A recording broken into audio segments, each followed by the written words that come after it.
मैं मानती हूँ दोस्तों कि आपने सूजी की केक कई बार बनाई होगी और बहुत से लोगों को ये केक बहुत अच्छी बनती भी होगी।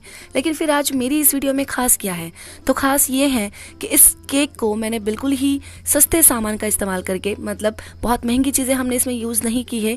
कहने का मतलब ये है कि इसमें ना तो मैंने कोई मिल्क पाउडर, ना ही कंडेंस मिल्क, ना अंडे, ना मैदा और ना ही बटर, मतलब एकदम घर में जो चीज़ें अवेलेबल हो जाती हैं उन्हीं का इस्तेमाल करके आज की हम ये केक बनाएंगे। लेकिन ये केक इतनी ज़्यादा सॉफ्ट बनेगी कि आप लोगों को यकीन नहीं होगा, क्योंकि इस केक को बनाने से पहले मैंने कई बार 2-3 बार मतलब बना के देखा था कि क्या करने से केक ज़्यादा से ज़्यादा सॉफ्ट बने, ये मेरी कोशिश थी। तो इस कोशिश में ये 3-4 बार ख़राब भी हो गए।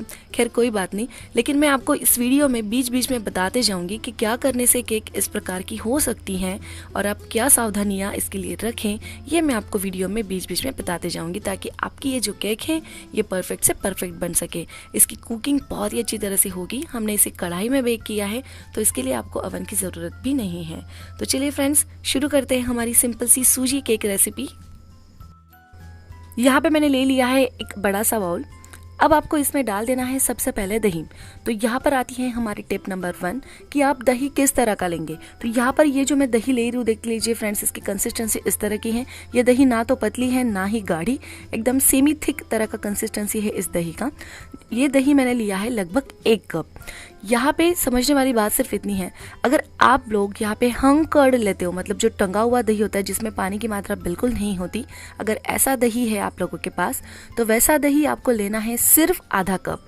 और अगर आप लोगों के पास बहुत ज़्यादा खट्टी दही है, एकदम बहुत ही ज़्यादा वो खट्टी है, तो ऐसे में आपको सिर्फ 1/4 कप जितनी ही दही का इस्तेमाल करना है। आज ये जो मैं दही यूज़ कर रही हूँ इसमें नॉर्मल खटास है, ये बहुत ज़्यादा खट्टी नहीं है, सो इसीलिए मैंने इसको 1 कप यूज़ किया है। तो ये दही मैंने डाल दी और सबसे पहले मैंने इसे फेंटना स्टार्ट किया, क्योंकि आपने देखा ही होगा कि दही में काफ़ी छोटी मोटी गुठलियाँ थी, तो इसे हमें पहले शुरुआत में ही मोड़ देना पड़ेगा, और इसलिए मैंने इसको विस्क्स की मदद से फेंटना शुरू कर दिया है। और अब हम इसे इतना फेंट लेंगे कि ये बिल्कुल क्रीमी टेक्सचर में नहीं आ जाता, मतलब बिल्कुल क्रीम की तरह ये दिखने लग जाएगा, तब तक हम इसे फेंट के स्मूथ बना लेते हैं। तो लीजिए दोस्तों, यहाँ पर दही अच्छी तरह से एकदम फेंट के रेडी हो चुका है, एक भी गुठली अब आपको इसमें नज़र नहीं आएगी। तो ये तो हमारा काम हो गया। अब आपको इस दही के अंदर मिलानी है चीनी। तो चीनी को मैंने सिंपली मिक्सी जार में लेके ही पीस लिया था, लेकिन चीनी में आप देख सकते हैं जब हम चीनी पीसते हैं तो होता अक्सर ये है कि चीनी थोड़ी सी दरदरी सी होती है। तो बेटर यही रहेगा कि आप चीनी को पीसने के बाद एक बार छान लो, ताकि आपको बिल्कुल ही फाइन पाउडर मिले चीनी का। तो इस तरह से मैंने चीनी को पीस के और फिर छान भी लिया है। तो यहाँ पर इसी पीसी हुई, एकदम फाइन पीसी हुई चीनी का हम इस्तेमाल करेंगे। तो मैं यहाँ पर ले रही हूँ 1 कप जितनी चीनी। चीनी कम ज़्यादा हो सकती हैं आपके टेस्ट के अकॉर्डिंग। मेरे हिसाब से 1 कप जितनी चीनी मेरे लिए परफेक्ट थी। तो ये चीनी हमने इसके साथ डाल दी। अब हम चीनी और दही इन दोनों को अच्छी तरह से एक बार मिक्स कर लेते हैं। पीसी हुई चीनी इस्तेमाल करने का रीज़न इतना था कि चीनी जल्दी पिघल जाएगी, आपका टाइम फालतू में वेस्ट नहीं होगा। तो ये चीनी अच्छे से हम डाल देते हैं, इसको एक बार फेंट लेते हैं। तो चलिए अब हम इसमें मिला देते हैं तेल। तेल लेते वक्त आप एक बात का खास ख्याल रखेंगे कि जो तेल आप इसमें डाल रहे हैं वो किसी फ्लेवर का ना हो, मतलब सरसों का तेल या फिर तिल वाला जो तेल होता है जिसमें फ्लेवर ज़्यादा होता है, वैसा तेल हमें नहीं चाहिए। तो यहाँ पर मैं ले रही हूँ रिफाइंड तेल, आधा कप जितना तेल मैंने यहाँ पर डाल दिया है। तेल और ये जो 2 बाकी चीज़ें थी इसे हम अच्छी तरह से मिक्स करेंगे। अगर आप मान लीजिए भूल गए, इस केक में तेल डालना भूल गए, तो होगा ये, देखिए फ्रेंड्स, अगर मैं ये केक यहाँ से बाहर निकालने की कोशिश करती हूँ तो ये जल्दी से निकलता भी नहीं है। हाथ से छू के अगर देखते हैं तो बिल्कुल चिपका चिपका सा लगता है। अगर ये हाथों को चिपक रहा है तो खाते वक्त आपके गले में भी चिपकेगा। तो तेल बेहद ज़रूरी होता है। किसी भी तरह के केक में तेल या बटर ऐसी चीज़ें ज़रूरी होती हैं, तो तेल ज़रूर डालें। अक्सर हम भूल जाते हैं, तो बेकिंग करते वक्त मैं मतलब एक ही टिप आपको दूंगी कि सारी चीज़ें रूम टेम्परेचर पर होनी चाहिए, और जितनी चीज़ें आप बेकिंग में यूज़ करने वाले हैं उसे आप अपने किचन काउंटर टॉप के ऊपर एक बार रख लीजिएगा, ताकि आपसे कोई भी चीज़ आप भूले नहीं। तो फ्रेंड्स, यहाँ पर चीनी, दही और तेल अच्छी तरह से हमने मिक्स कर लिया है। हम इसे ढककर 5-6 मिनट के लिए यूं ही साइड में छोड़ देते हैं, और तब तक हम देख लेते हैं कि सूजी कैसी है। तो यहाँ पर ये जो मैं सूजी यूज़ कर रही हूँ इसका टेक्सचर एकदम फाइन नहीं है, थोड़ा सा ये कोर से दरदरा सा है ये सूजी।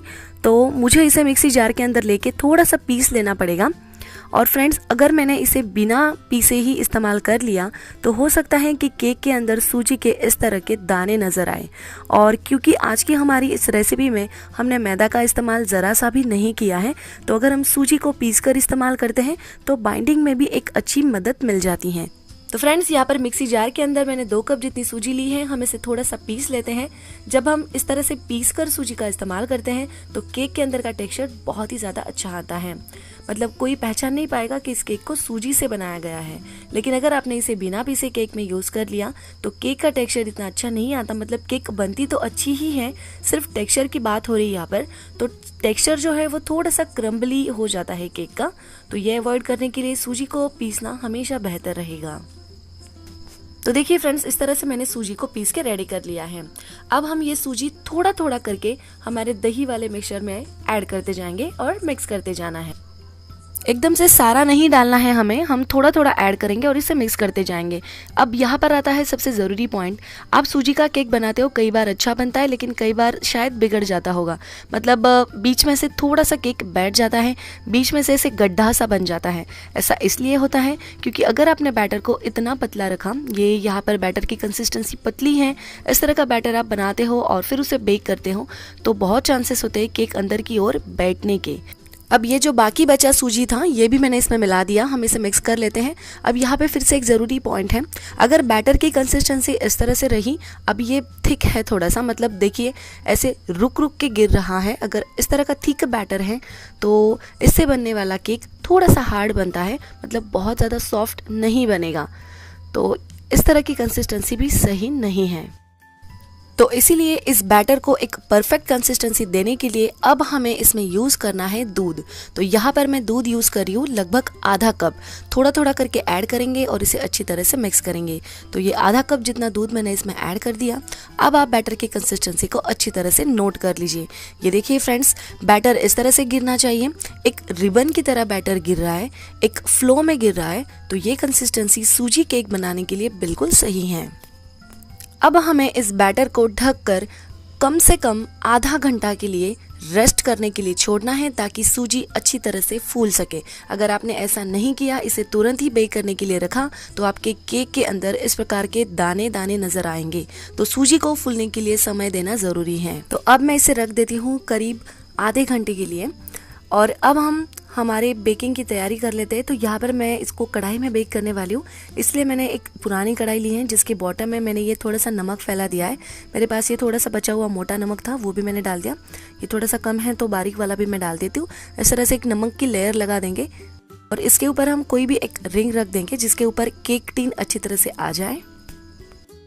और इसे मैं इस ढक्कन से ढकने वाली हूँ, लेकिन यहाँ पर ये एक छेद है, स्टीम निकलने के लिए दिया रहता है। इस छेद को हमें पैक करना होगा, तो कोई पेपर का रोल करके इसके अंदर हम डाल देंगे या फिर आटे से इसको सील कर देंगे ताकि इसमें से ज़रा सी भी स्टीम बाहर ना आए। अब हमेशा की तरह केक टिन को ग्रीस करना तो सभी को आता है, तो थोड़ा सा तेल वगैरह लगा के सब तरफ इसको अच्छे से ग्रीसिंग कर लीजिए। बटर पेपर है तो नीचे तले पे बिछा दीजिए, नहीं है तो मैदा का इस्तेमाल करके आप डस्टिंग कर लीजिए थोड़ी सी, तभी केक बड़ी आसानी से डीमोल्ड हो जाता है। तो यहाँ पर ये टिन को मैंने अच्छे से ग्रीस करके रेडी कर लिया है और कढ़ाई मैंने 5 मिनट पहले से ही गैस के ऊपर प्री हीट होने के लिए रख दी है। हमें कढ़ाई को करीब 8 से 10 मिनट के लिए प्री हीट करना पड़ता है। यहाँ पर बाउल में मेरे पास है थोड़ी सी टूटी फ्रूटी, ये मेरे पास घर में अवेलेबल थी, थोड़ी सी ही थी। तो ये केक में डालने से पहले हमेशा याद रखें, केक चाहे सूजी का हो या फिर मैदे से बना, टूटी फ्रूटी केक में इस्तेमाल करने से पहले उसमें थोड़ा सा आप आटा मिला दें। मैदा मिलाएं या फिर फिलहाल तो मैं ये गेहूं का आटा मिला रही हूँ।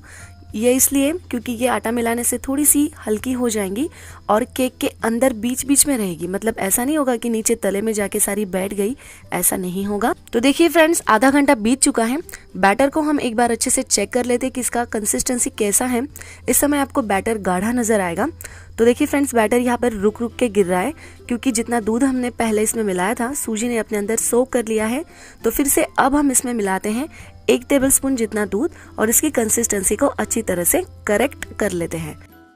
अब इस केक में मैं मिला रही हूँ 1 टीस्पून जितना वनीला एसेंस। अगर आप लोगों के पास वनीला एसेंस ना हो तो आप इसकी जगह इलायची का पाउडर इसमें डाल सकते हो। इलायची का फ्लेवर इस केक में बहुत अच्छा आता है। तो यहाँ पर मैंने ये 1 टीस्पून वनीला एसेंस मिला दिया। और अब आखिर में हमें इसमें सिर्फ 2 चीज़ें ऐड करनी है, वो है बेकिंग सोडा और बेकिंग पाउडर। तो बेकिंग पाउडर हम इसमें यूज़ करेंगे 1 टीस्पून वाली चम्मच नहीं है तो स्टील वाली चम्मच से ये लेवल करके इस प्रकार से 1 चम्मच आ जाती हैं।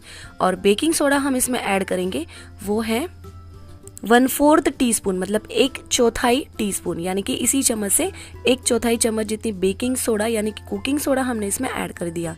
अब इन चीज़ों को हम ज़्यादा ओवर मिक्स नहीं करेंगे, हल्के हाथ से ये मिक्स करेंगे। कढ़ाई एक तरफ अच्छी तरह से प्रीहीट हो चुकी है, टीन भी अच्छी तरह से ग्रीस होकर हमने रेडी कर लिया है। फटाफट से बैटर को टीन के अंदर पोर करेंगे। ऊपर से जो भी आपको सजाना है, थोड़ी सी टूटी फ्रूटी या ड्राई फ्रूट्स, ये पहले से ही आपने काट के रख लेने हैं, ऊपर से जल्दी जल्दी से डाल दीजिए। बैटर को ज़्यादा देर तक हम बाहर नहीं रखेंगे, जल्दी से उसको हम रख देंगे कढ़ाई के अंदर। और गैस की फ्लेम को देखिए मैंने इस तरह से मीडियम टू लो पर रखा है। और अब हम इसे अच्छी तरह से 35 मिनट तक अच्छी तरह से कुक करेंगे। बीच में आप एक बार चेक कर लीजिएगा, इस केक को बेक होने में 40 से 45 मिनट लग जाएंगे। तो देखिए दोस्तों, केक आपको चेक करना है तो सेंटर में से चेक करना। ये देखिए टूथपिक बिल्कुल क्लियर निकला है, इसका मतलब केक हमारा अच्छी तरह से बेक होकर रेडी हो चुका है। इस केक को बेक होने में मुझे बराबर से 43 मिनट्स लगे थे। तो अब मैं इसे यहाँ से निकाल लेती हूँ, सावधानी से निकालिएगा। और अब हम इसे 10 से 15 मिनट के लिए किचन काउंटर टॉप के ऊपर ही अच्छी तरह से ठंडा हो जाने देंगे और फिर बाद में हम इसे डीमोल्ड करेंगे। 10 से 15 मिनट हो चुके हैं, मैं केक को आपको डीमोल्ड करके दिखा देती हूँ। ये देखिए फ्रेंड्स, कितनी बढ़िया बनी है ये सूजी की केक। एक बार मैं आपको इसको कट करके भी दिखा देती हूँ। काटने पर से आपको अंदाज़ा आ गया होगा कि ये कितनी सॉफ्ट है।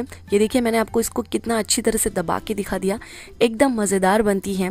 अगर आप सूजी के केक को इतना दबाएंगे ना तो वो बिल्कुल बैठ जाती है, लेकिन इस वाली केक में ऐसा बिल्कुल नहीं होगा, क्योंकि सारी चीज़ों का मैंने बिल्कुल प्रॉपरली ध्यान देते हुए इस वीडियो को अच्छी तरह से खास आप लोगों के लिए बनाया है। तो अगर आप लोगों को ये वीडियो पसंद आई तो इस वीडियो के नीचे लाइक बटन पर ज़रूर क्लिक करें, अपने फैमिली फ्रेंड्स दोस्तों के साथ इस रेसिपी को शेयर करें और कमेंट करके बताएं कि आपको ये रेसिपी कैसी लगी। मिलते हैं नेक्स्ट रेसिपी में, तब तक के लिए बाय बाय।